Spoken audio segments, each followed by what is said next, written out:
Olá, bem-vindo ao meu momento leitura bíblica, a Bíblia narrada, hoje, 15 de março de 2024, segundo Samuel 6. Mais uma vez, Davi reuniu os melhores soldados de Israel, num total de 30.000 homens. Levou-os à cidade de Baalá, em Judá, para pegarem a arca da aliança, que tem o nome do Senhor Todo-Poderoso, que se assenta no seu trono entre os querubins. Colocaram a arca num carro de bois novo e a tiraram da casa de Abinadab, que ficava num monte. Uzá e Aiô, filho de Abinadab, guiaram o carro que carregava a arca. Aiô caminhava na frente. Davi e todos os israelitas dançavam e cantavam com todas as suas forças em louvor a Deus, o Senhor. Eles tocavam harpas, liras, tambores, castanholas e pratos.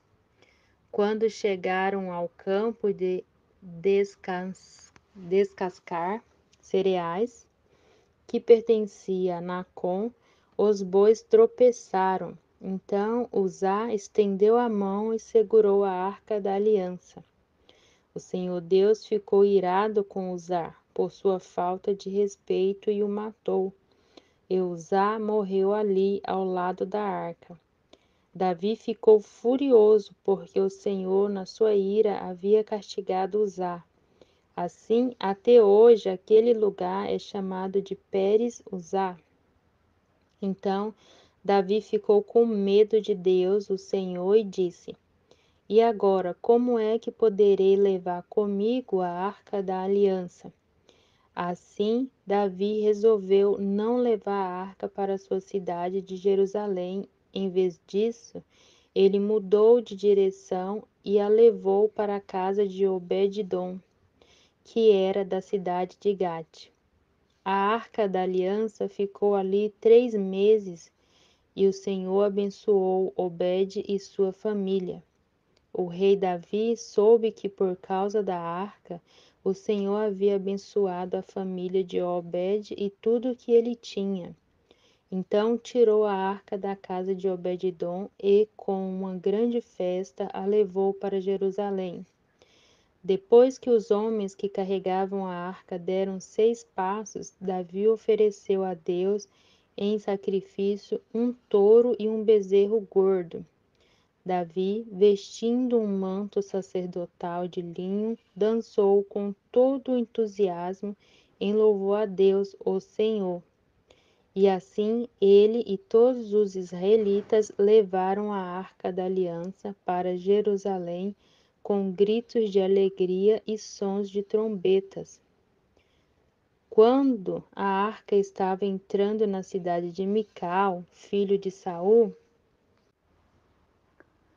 olhou pela janela, viu o rei Davi pulando e dançando em louvor ao Senhor. Então sentiu por ele um profundo desprezo. Levaram a arca e a colocaram no seu lugar, na barraca que Davi tinha preparado para ela. Então ele ofereceu a Deus, o Senhor, sacrifícios que foram completamente queimados e oferta de paz. Quando acabou de oferecer os sacrifícios e as ofertas, Davi abençoou o povo em nome do Senhor Todo-Poderoso. Depois deu a cada homem e a cada mulher de Israel um pão, um pedaço de carne assada e passas. Em seguida, todos foram para casa. Davi voltou para casa a fim de estar com a sua família, e Mical, filha de Saul, saiu para encontrá-lo. Ela disse: Que bela figura fez hoje o rei de Israel! Parecia um sem vergonha, mostrando o corpo para as empregadas dos seus funcionários. Davi respondeu: Eu estava dançando em louvor ao Senhor, que preferiu me escolher em vez de escolher o seu pai e os seus descendentes dele e me fez o líder de Israel, seu povo. pois eu continuarei a dançar em louvor ao Senhor, e me humilharei ainda mais diante dele. Você pode pensar que eu não sou nada, mas aquelas moças de quem você falou vão me dar muito valor. E Mical, filha de Saul, nunca teve filhos. 2 Samuel 7. O rei Davi conseguiu controlar completamente o seu reino, e o Senhor Deus o livrou de todos os seus inimigos. Um dia, Davi disse ao profeta Natã: Veja só, aqui estou eu, morando numa casa revestida de madeira de cedro, enquanto a arca da aliança está guardada numa barraca. Natã respondeu: Faça tudo o que quiser, porque o Senhor Deus está com você. Mas naquela noite o Senhor disse a Natã: Vá e diga ao meu servo Davi que eu mandei dizer o seguinte: Não é você a pessoa que deve construir um templo para eu morar nele? Desde que tirei do Egito o povo de Israel e até hoje eu não tenho morado em nenhum templo, tenho viajado morando numa barraca. Em todas as minhas viagens com o povo de Israel, nunca perguntei aos líderes que escolhi por que razão eles não construíram para mim um templo revestido de cedro. Portanto, diga ao meu servo Davi que eu, o Senhor Todo-Poderoso, digo o seguinte: Eu tirei você do trabalho de cuidar de ovelhas nos campos e o fiz governador do meu povo de Israel. Estive com você em todos os lugares por onde tem ido, e conforme você foi avançando, eu o defendi de todos os seus inimigos. Eu farei com que você seja famoso, tão famoso quanto os maiores líderes do mundo.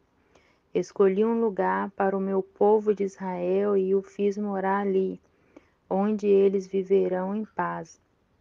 Desde que entraram nesta terra, eles têm sido atacados por povos violentos, mas isso não acontecerá mais. Eu prometo que livrarei você de todos os seus inimigos e que lhe darei descendentes. E quando você morrer e for sepultado ao lado do seu antepassado, dos seus antepassados, eu colocarei um dos seus filhos como rei e tornarei forte o reino dele. Será ele quem construirá um templo para mim, e eu farei com que os seus descendentes governem para sempre. Eu serei o pai dele e ele será meu filho. Quando ele errar, eu o castigarei como um pai castiga seu filho. Porém, não retirarei dele o meu amor, como fiz com Saul, para que você pudesse ser rei. Você sempre terá descendentes, e eu farei com que o seu reino dure para sempre, e a sua descendência real nunca terminará.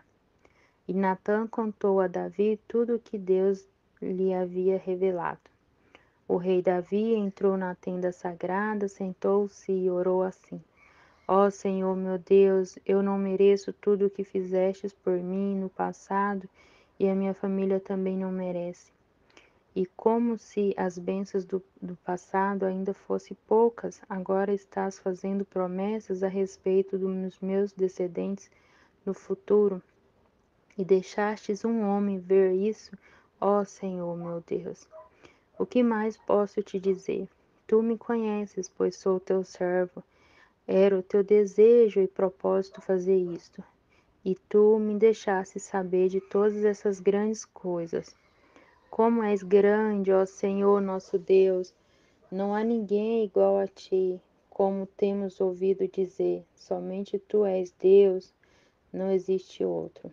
Não há nenhuma outra nação na terra como o teu povo de Israel, que libertastes para ser o teu próprio povo. Tu te tornastes famoso e fizestes grandes e maravilhosas coisas por eles. Tu libertastes o teu povo do Egito e expulsastes as outras nações e os seus deuses, conforme o teu povo ia avançando. Ó Senhor, tu fizeste com que o teu povo de Israel fosse teu para sempre e te tornastes o seu Deus. E agora, ó Senhor nosso Deus, confirma a promessa que fizeste a meu respeito e a respeito da minha família e cumpre o que dissestes que ia acontecer. A tua fama será grande e para sempre as pessoas dirão: Ó Senhor Todo-Poderoso é o Deus de Israel. E tu farás com que sempre hajas reis entre os meus descendentes. Senhor Todo-Poderoso, Deus de Israel, eu tenho coragem para te fazer essa oração, porque revelaste a mim, teu servo, que farás com que os meus descendentes sejam reis. E mais, tu, ó Senhor, me fizeste essas maravilhosas promessas, e as tuas promessas sempre se cumprem, porque tu és Deus. Eu te peço agora que abençoe os meus descendentes, para que eles continuem a ter sempre a tua proteção. Tu, ó Senhor, meu Deus, prometeste isto, que as tuas bênçãos estejam com os meus descendentes para sempre. Segundo Samuel 8. Algum tempo depois, Davi atacou os filisteus, derrotou-os e acabou com o poder deles naquela região. Ele também derrotou os moabitas, fez com que se deitassem no chão, mediu-os com uma corda e matou 2/3 deles. Assim os moabitas se tornaram escravos de Davi e lhe pagavam imposto. Então Davi atacou o rei de Zoba, Hadadezer, filho de Reobe, quando este foi tomar de novo as terras que ficam perto do rio Eufrates. Davi prendeu 1.700 cavaleiros de Hadadezer e 20.000 dos seus soldados da infantaria. Também aleijou os cavalos que puxavam os carros, deixando cavalos somente para 100 carros. Os sírios de Damasco foram socorrer Hadadezer e Davi matou 22.000 deles. Em seguida colocou acampamentos militares na terra deles. Davi os dominou e eles lhe pagavam imposto. O Senhor Deus fez com que Davi fosse vitorioso em todos os lugares aonde ia. Davi tomou dos oficiais de Hadadezer os escudos de ouro que eles usavam e os levou para Jerusalém. Também levou uma grande quantidade de bronze das cidades de Beta e Berotai, que eram governadas por Hadadezer. O rei Toi, da cidade de Amate, soube que Davi tinha derrotado todo o exército de Hadadezer.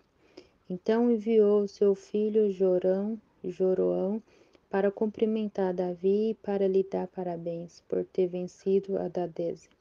Acontece que Toi havia lutado muitas vezes contra Hadadezer.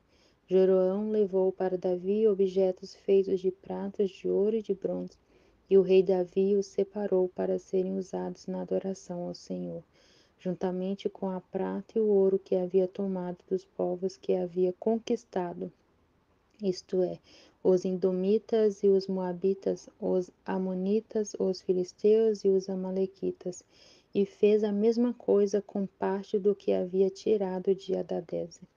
Davi se tornou ainda mais famoso quando voltou depois de ter matado 18.000 Edomitas no Vale do Sal. Ele colocou acampamentos militares em todo o país de Edom e dominou o povo dali. O Senhor Deus fez com que Davi fosse vitorioso em todos os lugares aonde ia. Davi governou todo o povo de Israel e fez com que eles fossem sempre tratados com igualdade e justiça. Joabe, cuja mãe era Zeruía, comandava o seu exército. Josafá, filho de Ahilude, era o conselheiro do rei. Zadok, filho de Aitube, e Aimeleque, filho de Abiatar, eram sacerdotes. Seraias era o escrivão.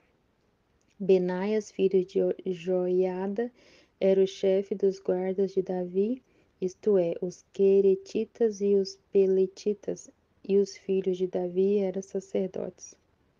Segundo Samuel 9. Certo dia, Davi perguntou: Será que alguma pessoa da família de Saul ainda está viva? Se está, eu quero fazer alguma coisa boa para esta pessoa por causa de Jonatas. Havia um escravo chamado Ziba, da família de Saul. Alguém lhe disse que fosse falar com o rei Davi. Você é Ziba? Perguntou o rei. Sim, sou eu mesmo, às suas ordens, respondeu ele. O rei lhe perguntou: Ainda existe alguém da família de Saul para que eu possa fazer alguma coisa boa, como prometi a Deus? Ziba respondeu: Sim, existe um filho de Jonatas, ele é aleijado dos 2 pés. Onde está ele? Perguntou o rei. Na casa de Marqui, filho de Amiel, na cidade de Lodebar, respondeu Ziba. Então o rei Davi mandou buscá-lo. Quando Mefibosete, filho de Jonatas e neto de Saul, chegou, ele ajoelhou-se e encostou o rosto no chão diante de Davi em sinal de respeito.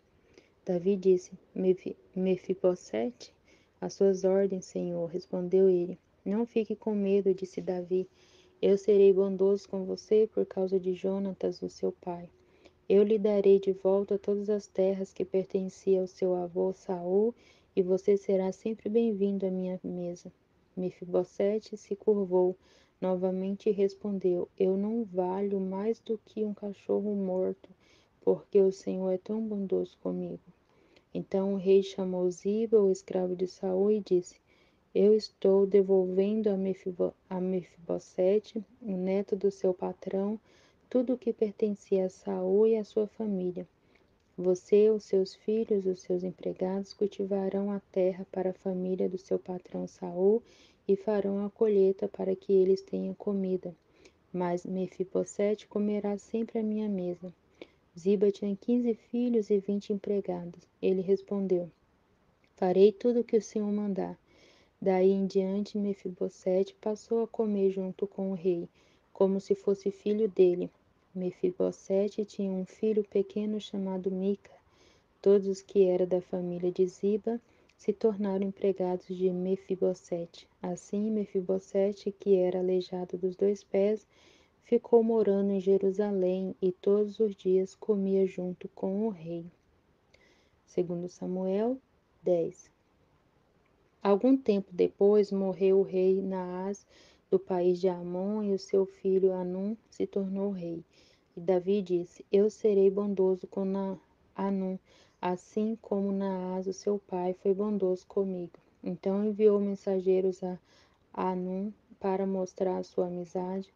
Porém, quando os mensageiros chegaram à cidade de Rabá, as autoridades amonitas disseram ao seu rei: O Senhor pensa que é em honra do seu pai que Davi enviou estes homens para mostrar amizade? É claro que não. Ele os mandou aqui como espiões, a fim de conhecerem a cidade para poderem destruí-la. Então Hanum pegou os mensageiros de Davi, raspou um lado da barba deles, cortou as suas roupas até a altura das nádegas e os mandou embora. Quando Davi soube disso, enviou outros mensageiros para se encontrarem com eles, porque eles estavam muito envergonhados. Davi mandou lhes dizer que ficassem na cidade de Jericó e que só voltasse quando as suas barbas tivessem crescido de novo. Os amonitas compreenderam que tinha feito de Davi um inimigo deles. Por isso, contrataram 20.000 soldados sírios das cidades de Bet-Reob e Zoba. Também contrataram o rei da cidade de Maaca com 1.000 homens e 12.000 homens da cidade de Tobi. Davi soube disso e enviou contra eles Joabe com todos os melhores soldados do exército israelita. Os amonitas saíram e tomaram posição na entrada da cidade de Rabá, enquanto os outros, os sírios de Zoba e de Reob, e os homens de Tobi e Maacá, tomaram posição em campo aberto. Joabe viu que as tropas inimigas os atacaria pela frente e por trás. Então escolheu os melhores soldados de Israel e os colocou de frente para os sírios. Deixou o resto das suas tropas sob o comando dos seus irmãos do seu irmão Abissai, que as colocou de frente para os amonitas. E Joabe disse a Abissai: se você perceber que os sírios estão me vencendo, venha me ajudar, e se os amonitas estiverem vencendo você, eu irei ajudá-lo. Seja corajoso, vamos lutar com firmeza pelo nosso povo e pelas cidades do nosso Deus, e que seja feita a vontade de Deus, o Senhor. Então, Joabe e seus soldados avançaram para atacar, e os sírios fugiram.